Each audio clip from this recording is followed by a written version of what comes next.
Hey everybody, welcome back to the channel. It's Neil and Natalie, the range monkey, out here doing some recreations on a cool fall day.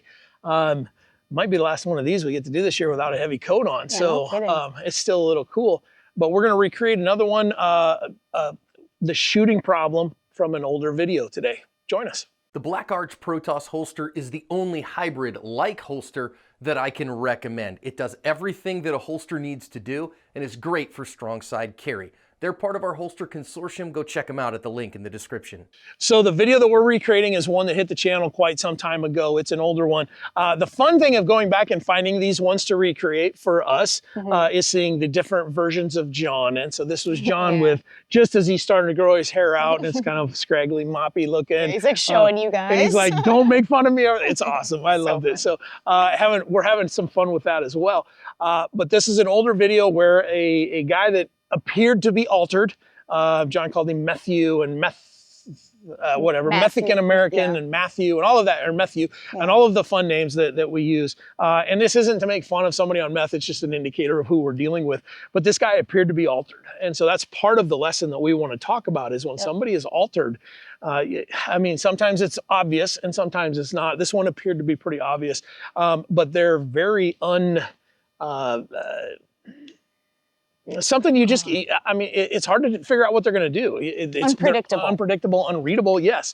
Thanks for the words. Yeah. She's got all the good words. But a couple of things that we noticed from this, there were some indicators and some opportunities for our good guy, had he been armed, to get in the fight if he wanted to get in the fight. Now this one ended with nobody getting hurt, but what happened was young Matthew walked in, walked around the building for just a little bit, kind of scoped things out, then walked up, put his gum on the counter or whatever, and then pulled a gun out of his pocket. The gun appeared to be, cocked and locked and ready to go. He set the gun on the table like so, had his finger off of the trigger, which was something I'm always watching for, but the video is a little grainy and you can't see, but it appears that he puts his finger on the trigger as he slides it forward, and then there was like a display thing right beside there, so we couldn't really see. Yeah. So we made the decision to decide the finger was on the trigger for the whole time. And that is a big indicator. If you see a finger on the trigger, it takes that much of their reaction time to let one go. And at that kind of a distance, when you're, arm's length away, they don't have to be a real accurate shooter to hurt you or kill you. So that's a piece of the algorithm that you need to play in your head, is the finger on the trigger, because I need to wait for a better turn. Another thing that we saw was he was pretty nervous. He kept like looking back and forth and back and forth and back and forth. And again, we talk about if they give you your ear hole and you're a second and a half, you're ahead in the fight. Doesn't necessarily mean you're going to win the fight. It means you're ahead in the fight, because their reaction time is going to be a little bit slower to come back, acclimate on you, and make a decision to pull the trigger. But one thing that he did, he just kept moving his head back and forth. And if you can stay in the present, in the moment, potentially you can start tracking that pattern of him going back and forth and go, okay, if he looks here again, I know I've got just a split second. So as soon as his eyes come off of you, that's when we've got to go, if we're going to go. Now, in this case, the guy working at the store hit, either reached under and hit some alarm button, and that scared him off and he ran away and nothing happened, right? He didn't steal any money, nobody got hurt or anything. He scampered off to rob somebody else another day. That's not your responsibility to keep him from robbing somebody else. However, he did just threaten you with lethal force.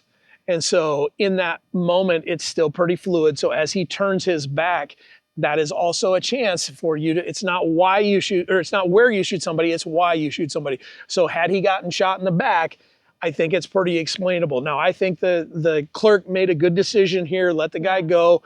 I don't want to shoot somebody that's altered. However, he did just threaten my life. So, I could understand if somebody did. So we're going to walk through some of that stuff and what that looks like, and potentially test it here so that you can have a mental run through. And then maybe you go to your range and you can test some of this as well. The biggest thing is knowing what your draw to first shot is. And I say this all the time. Just said it in the last video. Then you say it. You just talk about how important a draw time is. Don't set me up like that. Right. It's important to know your draw time. Yeah. Right. Why is it important to know our draw time, Nat? Because you have to know your reaction times to be able to actually be in the fight. Yeah, and if you don't, I think the biggest mistake people make is they overestimate what their time to draw, what their time to first shot is. And if you overestimate and you're wrong, especially if there's a guy out with a finger on a trigger, it could cost you your life. And so we laugh and joke because we're on the range, we're having fun. This is dad-daughter time, we're getting to hang out, but this is life and death stuff. So don't take this as, well, I feel like I'm a .9 when you haven't ever tested it, or if you tested it a year ago and you were a .9 and you haven't done any firing since then, any dry fire, I guarantee you're not still a .9. Yeah. You know, I had a guy in a class once that pulled a legit .6 Oh, damn. in a class. This is somebody you know, so I'm not going to call him out. However, I watched him, and it's on video. You can see it hit the A zone. He saw his sights. Everything was great. Then he put his gun away for a year. We met back up, and he told me, well, I got a .6. And I'm like, the heck you do? You haven't touched your gun in a year, dude. You don't have a .6 right now. That's something that has to be tested and worked through. And then probably we need to add a little bit of a buffer to that in the moment if we're dealing with this kind of stuff. So if you know you're a good sub-second, you know, on the range, maybe give yourself an extra 30 hundredths to think about that and get to see where you can see the ear, get to see the back of the head, to where you know you're far ahead in the game. And in this case, you know, he didn't point the gun right in the guy's face. He just showed the gun and he kind of set it on the counter there. You know, so it's not, you're not looking at it. I think there was a chance for maybe the guy behind the counter to reach up and grab that gun, but now we're talking disarms, and that's something we haven't talked a whole lot about here. Disarm is, especially if you've got a solid counter in between you and him, is a whole lot harder than it looks. And if you fail and they pull the gun back, now they have a gun and you don't, and that's a problem as well. So if you're not going to just completely dominate them, and what that means is get a hold of the gun, get your arms close to your body. John talks about it. The one that has the shortest arms typically wins in a you know, in a you know, disarming technique. If your hands are close to your body, you have your strength. If your arms are out here and you're fighting for something, you don't have that strength, they can manhandle you. Yeah. So if you do reach and grab the gun, pull it to you, get the muzzle pointed somewhere away from you, because if that does go off, it's going to make a loud noise. But if you're holding on to the muzzle and it's pointed this way, it's not going to hurt you. The gun's, now you've got a malfunctioned gun, but it's not going to, but if you pull it right to you like this, you're just helping him aim better at you. So don't do that. I would, you know, we'll probably do some disarm stuff at another time. But again, if you're going to fight for it, get the gun to you. I think our clerk made the right decision in this case. He hit the button. But had he been armed, he did have his life threatened. I think it would have been reasonable for him to shoot. Right. And so we've kind of set the thing up, this scenario up, in such a way here that this is our bad guy. There was not much space between him. This was a pretty crowded store, and so there were aisles and stuff right behind him, and he had just a nice little short place to walk, and he walked up and he pulled the gun literally out of his front pocket and set it here, put his finger on the trigger. And so from there, now you've got to start making decisions. When now he was nervous, and he kept looking at the door, and he kept looking this way, and he kept looking back and forth. And if you can start to clock that movement, and you can see that there's a pattern of activity, now you can react, and now you can get in the fight, is at least what I'm going to tell you to think about. If you don't feel like he's going to pull the trigger, you get to make that decision in that moment, but understand your life was threatened, and he is the one threatening it. It's completely reasonable to defend your life with lethal force if somebody is threatening to kill you. And I think that's a line that everybody has to make a decision long before they're in the moment. Because if you make the decision in the moment, the odds are you're going to make the wrong decision, or you're going to make it too slow. And you can get hits too slow to win a gunfight.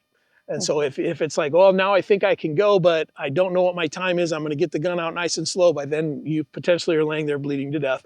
Not something I want to see. But let's just test this, okay? So I'm going to turn around, face our bad guy, get my eyes and ears on. You want to slide the camera over to here, Jake?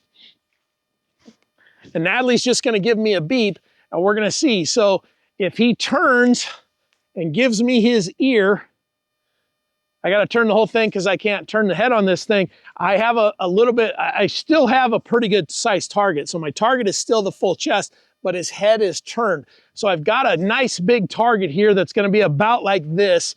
I've got it turned about 20 degrees off of me. But if I'm standing right here doing my thing and I see that head movement and I'm doing my thing and I see the head movement, I'm like, okay, don't worry about it. I got your stuff. And he turns his head. That's your go signal once you've decided to go. And I see that ear hole.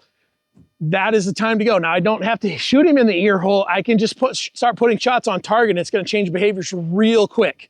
And that's why we say you're ahead in the fight. That doesn't mean he won't get a lucky one off.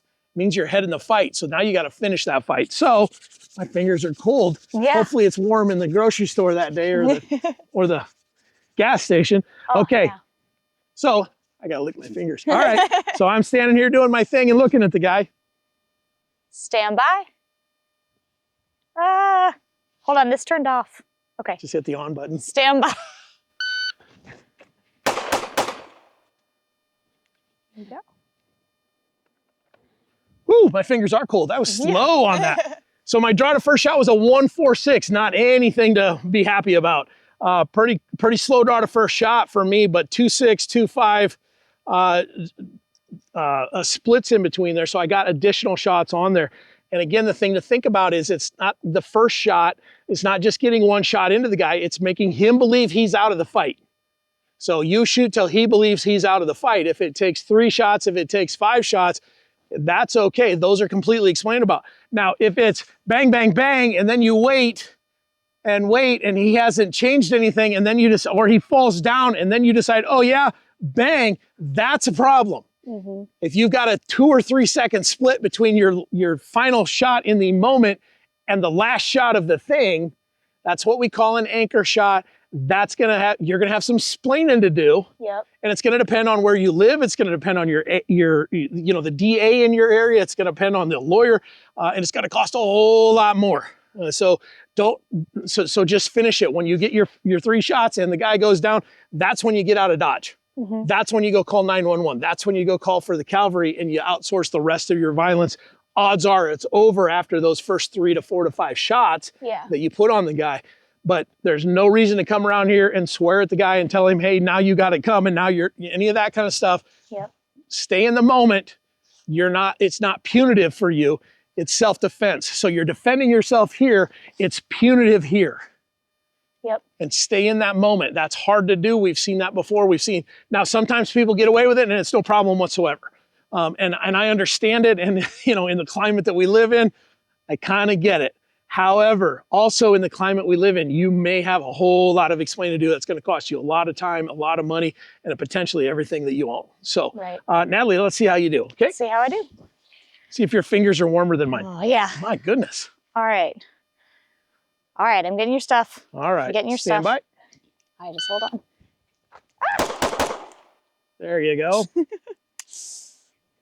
All right, I finally beat her on a draw to first shot. I couldn't get my fingers to work with me either. My fingers were cold. All right, so she got a 161, and then the wind's picking up here. So a 201, splits of 23 and 17. So good splits, got additional good hits on the guy. I think probably 3 shots at that distance is probably going to be a fair amount. Yeah. And again, you got to be able to read that in a moment. It takes about 0.25 for your brain to decide, is this guy changing shape? Yep. Is he moving? Is he going down? Is he still in it? So you've got some decisions to make along the way. Because if in that moment you see that gun rising, you keep shooting. If you have pulled the trigger 3 times and he is doing this to you, you pull it 4, 5, and 6 additional times. Do not let him get a shot off if you can.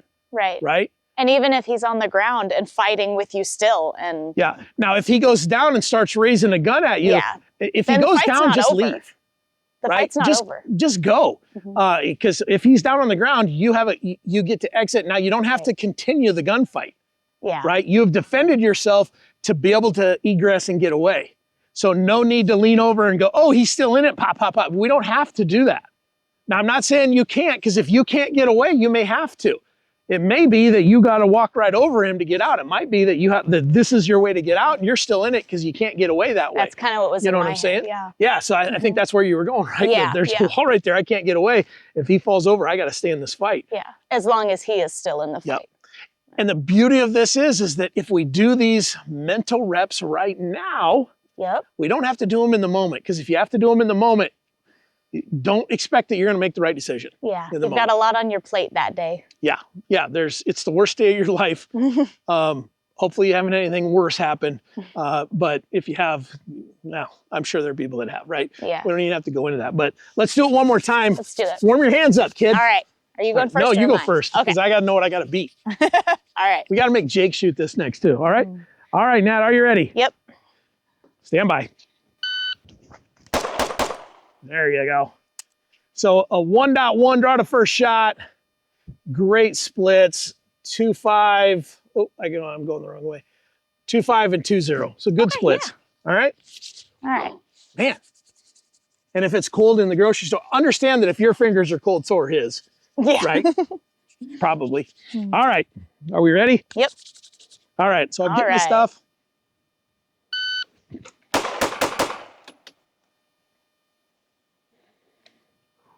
I'm going to get a new bag when we're done. All right. All right. How do we do there? Okay, a 102. So a pretty quick draw to first shot with 2 7 splits, 20 and then an 18. So those are pretty good splits. Yeah. Again, 3 shots is not the magic number. That's why I went with a 4th one, just to say, well, let's see what happens. Don't let my instruction here tell you can only shoot 3 shots. You shoot till he has decided he's out of the fight. That's the answer here. Jake, you want to come shoot this? Fresh mag for you. All right. Here now. Cold mags. Stop throwing metal at me. All right, no pressure, Jake, but we got 2 runs at this, so are you ready? Yeah. Stand by. There we go. A 1-3 draw to first shot, 26 and a 21. Not bad, not bad. You get 1 more because we got 2 runs. Are your hands warm? Yeah, I haven't. Do you need to put your hands in my pocket to warm up? All right, are we ready? Stand by. There you go. Another 1-3 draw to first shot, 25 and a 20 split. So, all right, so you can stand here with us, Jake. All right, so we know that we laugh and joke when we're on the range, but understand this is life and death stuff that we're talking about. These are recreation of things that really happened. And now in the scenario that we're recreating, nobody shot anybody, but he was threatened with lethal force. It's not unreasonable to shoot at somebody that has threatened you with a gun, right? The other thing that we did not cover is that as he hit the button, the guy turned around and walked away. And as he was probably about right here, he had his back to us. That is a good chance in the scenario that I would like you to think through. That's a good chance to get your gun out in case he turns around. Again, it's not where we shoot somebody, it's why. But if we do shoot him as he's leaving, we're gonna have to explain that, right? And potentially we're gonna have a lawyer explain that, potentially. And that's gonna cost a whole lot of money. So getting the gun out and being ready is not impossible. And it's not unreasonable, because if he does turn around, if you've already got the gun out, you've taken the draw out of it. And what did we all have draws about? 1, 2, 1, 3. Yep. I think our fastest one was a 1. Yep. So if you take that out of it and you've got the gun in hand, you can quickly get into it. So I'm going to just move this guy really quick, and we're going to try that. Okay. Okay. So the last part of this is as he's walking away, if we had our gun in hand and he turns around. Now I've already got him turned around because I'm not going to stand there and spin him when these guys are shooting live guns. Don't do that. That's silly. But we can at least test this, and we can see with gun in hand, how fast can you get your shots on the guy. Okay. So Jake, you're up because you're warm. So back here where you were, you've hit the button and he has started to walk away. So you decided to draw your gun, and on the beep, he's turning around. Okay. So you're going to probably be at a low ready or something, just gun out, just keeping an eye on this guy to see what's going on. Are you ready?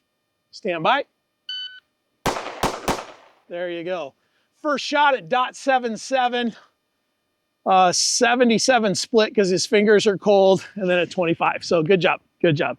Go ahead and holster up. Natalie, your turn. All right. So you're going to get your gun out. Stand there and you're keeping an eye on him as he leaves, because this is all you are is defending your life. Right. You're not killing somebody that just threatened you. Now, I think you can explain that, but now you don't have to. All right? So he is walking out the door. Stand by. There you go. .65, draw the first shot. Her fingers are cold too, so she had a 6.5 and a 2.4. They really are. All right, so I'll try her once too. So with gun out. All right. All right, stand by. I did the exact same thing as you two. Woo! All right, so I got a 5.8, and then a 5.8, and then a 2.5. So, the reality of all of this, guys, and I want to hear what you guys think about that. But would you rather shoot somebody in the back that just threatened you, or would you guys? Then now this is subjective. You have to make your decision. I get to make mine. You get to make yours. I think the draw to a kind of a guard in case he decides to come back is probably the decision I would make, just simply because I don't want to have to kill somebody if I don't absolutely have to, because my life is not in threat right now. He's going the other way. However, I know there's a lot of people that are going to say, well, he's going to run down the street and rob somebody else, so I'm going to save them. Well, yeah, that's a decision you get to make, and you have to explain that to a DA, some cops, a bunch of lawyers. Natalie, what do you feel like you would do? Well, I think that's kind of the trap, is being in the mindset of, well, he's gonna go and kill somebody. You don't really know what he is specific or she is gonna specifically do. You have no idea when or where this is gonna happen, why the person is doing what they're gonna do. So it kind of depends. If it seems like it's somebody who is just out here to commit social violence and they realize that I can't be the target, and so they head over towards a school, something like that. Yeah. You know, there's times where, you know, no, he is still a lethal threat. He's going to be a lethal threat for more people. I'm going to take care of it because I'm in the perfect position to take care of it, and it's got to be me. But if I'm not in the perfect position to take care of it, I don't really want to take a person's life if I don't have to, just like you said. You know, there's the if not me, who thing that we hear from Gabe, which is powerful. If you haven't taken a Gabe White class, go do that. There's also it's not my responsibility to guard everyone else out on the planet. It's my responsibility to guard me and my loved ones. And I will defend Gabe's loved ones, and I will defend the loved ones of my friends and my family. But it's not my responsibility to defend everybody in, say, the Walmart that had the same opportunity to take classes I did. Yeah. Right? What do you think, Jake? If I'm putting myself in the position of the clerk, I like having the gun out after he's walking away, just in case he decides to, you know, hey, F you, I didn't get what I wanted. I don't feel very confident with the gun being out, finger on the trigger, as we decided that I'd be able to draw on him. Well, especially with my fingers today. But, I'd rather let that decision be made later if it comes to I can't do anything else other than this. If he had given a little bit more of an opportunity of turning while he had the gun out, sure, I'd make that decision. Like, hey, all right, dude, you've made your choices. But he's in an altered state. He's very twitchy. He's already got his finger on the trigger. I'll take a step back and I'll wait my turn a little bit better. Yeah, I think that's right. And you know, we did the test of how fast could we do it, and we're pretty decent shooters. I think we're above average. I don't think that any of us are like any kind of world-class stuff, but we're pretty much above average shooters. And of course today in the wind and the cold, we were not that fast. We were still, you know, getting to him in a second. But, you know, that's really testing that, seeing the ear, that 1.5 second draw to first shot. I think we're ahead in it, and I think I could support it. And I think that, you know, if I see his ear 2 or 3 times, I'm probably going to take my shot at that point. But like you say, Jake, I think it's one of those things that it's a heavy decision to make. And if you are making it in the moment, that 1.5 isn't you. Even if you have 1.5 all day long, every day and twice on Sunday, if you're making that decision in the moment, you're probably closer to a 1.7, a 1.8. Right? So make your decision now. At least think through that. Take a mental rep here and all this. I think there's great lessons in this one, in that, man, he was so twitchy. I think it was a real risk. And so I think our clerk did the right thing. He hit the button. He let the guy leave. I'm guessing our clerk probably wasn't armed. I would have loved to seen the clerk get a gun in hand after the guy turned around, just to be able to defend himself. And I think that is probably the decision that most of us should probably make in this one. Especially when the attacker is altered. You don't really know what he's going to do. Yep. And we do see them turn around and F you and fling one back at you. So having a gun in hand, or at the very least, just getting out of Dodge, getting down, getting away, go to the back room, whatever, make sure you're doing something. If you are just standing frozen, that's typically what we see. People will stand frozen because they just don't know what to do. So have a plan of if I am threatened here, how do I get out of here? That's not paranoia. That's just being prepared. And so if we can be prepared for these kind of things, we can probably survive them a whole lot more often. We see people survive these all the time. We also see the tragedies when they don't. And usually when there's a tragedy, it's because they didn't have a plan and they froze. So I'm hoping, we're having fun making these videos. Again, we laugh and we joke and we're giving each other a hard time. Again, life and death stuff, folks. So take it seriously. Go test your stuff, understand your math so that on your day, you know what to do.